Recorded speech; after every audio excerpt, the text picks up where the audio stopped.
Controversy correct தான்.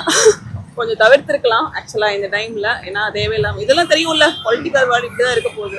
கொஞ்சம் தவிர்த்திருக்கலாம். இல்ல அது இந்த டைம்ல ஒரு டிசப்பாயிண்டிங்கா மாறிடுச்சு இல்லையா பண்றது அரசியல் இடத்துல.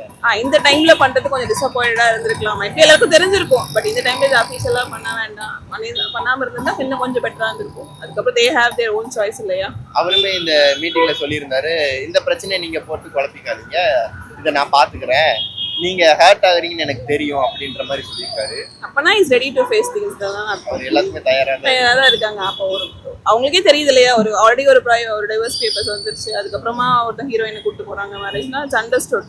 ஆல்ரெடி தேர் இன் ரிலேஷன்ஷிப், அது தேர் பர்சனல் தான். பட் இந்த டைம்ல கொஞ்சம் தவிர்த்திருக்கலாம். மைபி ரொம்ப பேசும் பொருளா இருக்காங்க இல்லையா இப்போ, அதனால கொஞ்சம் தவிர்த்திருக்கலாம். அவ்வளோ இதை வச்சு எல்லாருமே ஒன்றும் பர்ஃபெக்ட்லாம் கிடையாது. யார் யார் எவ்வளோ எல்லாரோட ஹிஸ்ட்ரியும் நமக்கு தெரியும். பட் இவ்வளோ நம்ம எக்ஸ்போஸ் பண்ணிருக்க தேவையில்லை இந்த டைம்ல.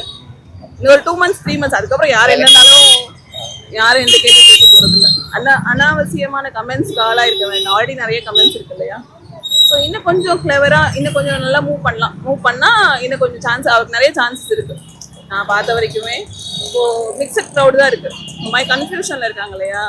ஸோ இதை டைவர்ட் பண்றதுக்கான சான்சஸ் தான் எல்லாமே. அந்த மாதிரி டைவர்ட் ஆக வேண்டாம்.